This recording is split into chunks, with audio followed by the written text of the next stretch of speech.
So now we're going to take a look at some examples or types of random sampling in practice. So the model of simple random sampling is the basis of formulas and theories about inferential statistics and the basis for sort of figuring out statistical reasoning. But in practice, the way that random sampling is carried out often involves complexities largely related to the kind of logistics of trying to sample a population. And so there are variations of random sampling that that are important to kind of be aware of. On the one hand, they add some complexity into the calculation of things like confidence intervals and in the interpretation of results. So that's one thing to be aware of, that when more complex sampling is involved, some of the standard formulas and also, importantly, the standard software that many of us use to analyze data from a random sample may not quite be accurate if the sampling diverges from simple random sampling.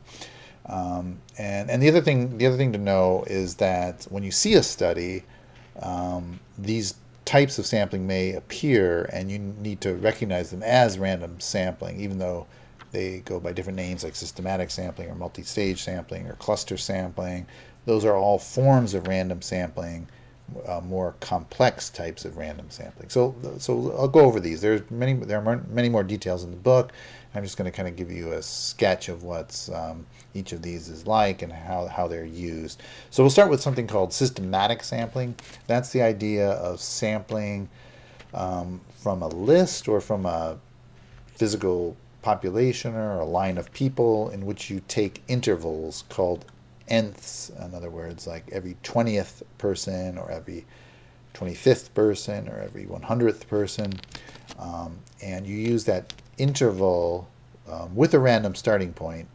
Use that interval as a basis for drawing your sample. And a good example of this is exit polls, which are widely used on election day to track people's reasons for voting. People are flowing out of polling places. They're a fluid, mobile population. The only practical way really to randomly sample that population is to take these intervals, let's say every 20th voter, for example, and that's an example of systematic sampling. So researchers also sometimes decide to stratify their population before random sampling. And this practice is referred to as stratified sampling because you break the population into strata or groups first, and then you randomly sample from those groups. And the strata could be geographic strata. For example, many national telephone surveys break the country into regions and then randomly sample from each region. It could be institutions. Strata could be different schools, and you might randomly sample kids from within the schools, or it could be even demographic groups. You may have people on a list or households that fit certain demographic categories, and you would randomly sample from each category or group. And those categories are called strata. And when you do that first and then sample later, randomly sample later, you break it into groups. They're called strata, and you randomly sample from each strata, and that's what stratified sampling is. So it's done in order to distribute the random sample more evenly across the strata. It guarantees at least a certain coverage of the strata, and also you can. It's often related to what we'll talk about next, which is oversampling or disproportionately sampling the population. Sometimes you want to break the population into strata because you need more sample from one strata than another. And it turns out that when you do this stratified sampling, it actually helps with the precision of the statistics. This is a case in which complex sampling actually leads to sometimes better or more precise statistics or smaller confidence intervals than simple random sampling. Okay, so stratification, as I mentioned, is often a step in doing what's called disproportionate sampling. Sometimes there's a subgroup of the population that you're particularly interested in. It may be a high-risk group, or it may be uh, a minority group within the population. And if the topic of the study is of particular, if you really need good statistics on that subgroup, and it's a small subgroup, you may not just want to let the chips fall where they may, as it were.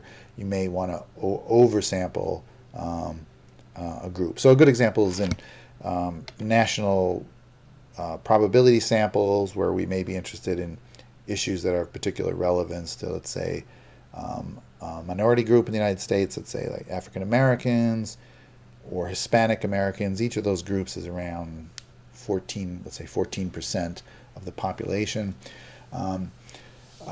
If we just let the chips fall where they may, we do 1,000 interviews, we might end up with only 140 African Americans or 140 Hispanics in the survey. And if our topic is particularly relevant for that subgroup, that may not be a good use of our resources. We may want more like an even amount of sample for each of for minorities and non-minorities. So that means we would have to sample at a higher rate from the smaller group. And keep your eye out for that. There are some studies that involve disproportionate sampling. We give some examples in the book. And it adds some complexity, though, to the analysis, because you have to treat a random sample where the probabilities are no longer equal. That's the big thing. The probabilities of selection are no longer equal, and therefore when you combine the data, particularly when you combine the data, you need to account for that difference in the probability of selection, and therefore apply what are called weights. Sampling weights are a way to kind of rebalance the data if you put the groups back together again for, let's say, some overall findings. Weighting of the data is necessary when you use disproportionate sampling. So that leads to this topic of weights. I think I won't go into this too much. If you do data analysis and you're involved in research, hands-on data analysis using software, the weights are weighting the data is necessary when the probabilities of being in the sample are not equal because of disproportionate sampling, but also maybe because of things like unequal response rates. And there are some simple techniques for doing weighting, and also more complicated techniques as well. And some surveys, existing surveys, like if you download data from a well-established national organization, let's say like the General Social Survey or the Current Population Survey from the Bureau of Labor Statistics, they often come with weights in the data that most statistical software will accommodate. But it's tricky using weights. It adds an extra layer of complication to the analysis of data.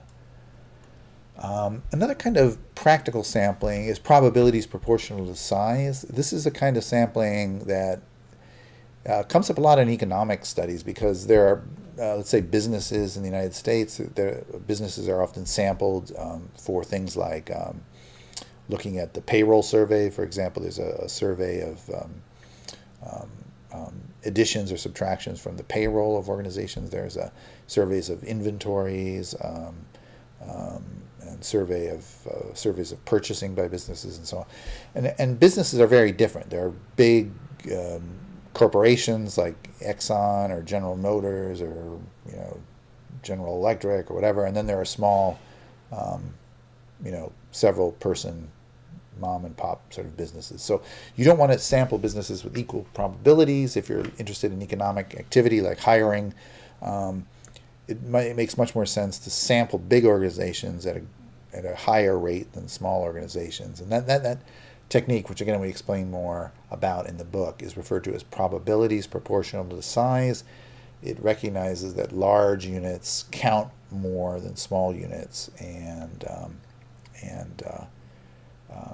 it's an important kind of sampling that shows up in many studies. Another example mentioned here is the example of cities. If we're randomly sampling cities, there are big cities and medium and small cities, and if we're interested in things like municipal hiring or spending or debt levels in cities, big cities account for a lot more of the spending or a lot more of the borrowing across the country than do small cities. So you might want to sample them at a higher rate. Okay, another kind of sampling which is really interesting and widely used is multi-stage sampling. When there's not, now this relates to the issue of the sampling frame, which we talked about at the very beginning. Sometimes there is not a good frame, a good list that represents a population. And so rather than try to construct some sort of massive list of all the individuals in a population, you can use stages of sampling to get down to a level where enumerating a list is more practical. And this is true in the United States of household surveys, which is what this figure demonstrates, that there's no master registry or list of households in the United States. The Postal Service has some lists, and the Census Bureau keeps other lists, but they're not completely updated or complete. And so researchers often, when sampling households, will do a multi-stage sampling where they'll sample geographic areas first, based at least on approximate estimates of sample size. So they'll pick counties are the typical first stage in the United States, because counties are a relatively even sort of size geographic unit. I think there are about 2,000 counties in the United States. So you begin by randomly sampling counties. Then within counties, you can use census tracts, census areas as sort of subunits within the county. You could sample those census tracts, and then you get down to a more manageable level where you can then go into the field. You could send researchers into the field, and you could enumerate. You could actually look at either maps or walk the streets and enumerate the number of households, and then maybe use something like systematic sampling to sample, let's say, every 10th household, and then get down to the level of the individual household and the people in that household. So this is complicated, but it makes sense because it allows a big, sort of hard to define population. It allows that to be sampled randomly and in a practical manner. Okay, I'm not going to go into this in too much detail, but just as I mentioned, give you a sense of the issue I mentioned about the complexity that gets introduced in the analysis of data that come from multi-stage sampling or from disproportionate sampling. And the basic idea is that the standard error formulas in your statistics textbooks or in your software assume by default the simple random sampling. And these complex sampling strategies, such as cluster sampling, which we didn't mention, but often that multi-stage sampling that we just talked about involves clustering, because once you get down to the level of let's say a block group within a multi-stage sampling process, it doesn't make sense just to interview one household, because you've gone through all that effort of sending someone there to collect the data. You might survey, let's say, 5 or 6 households that become a cluster because they're located close to each other. So that is a kind of complexity in sampling called clustering. We mentioned oversampling or disproportionate sampling, and the basic idea here is that the standard errors have to be corrected, and some software packages will do this for you automatically. I mentioned that some data sets already have weights in them, or you may construct the weights that represent the probability of selection, and the software will then take that into account. And the result is something what's referred to as a design effect. It's, in other words, the design of the sample. And greater than 1, meaning that the standard errors are multiplied by a number that's greater than 1, so that expands the confidence intervals. Or the design effect can be a number less than 1, in which case it reduces the original confidence interval reduces the standard error that goes into the formula for the confidence interval. Clustering and disproportionate sampling tend to result in design effects that are greater than 1. In other words, they tend to inflate the confidence intervals or margins of error. Design effects that are less than 1, which come from things like stratified sampling, as I mentioned, which sort of adds some efficiency because it evens out the random sample. That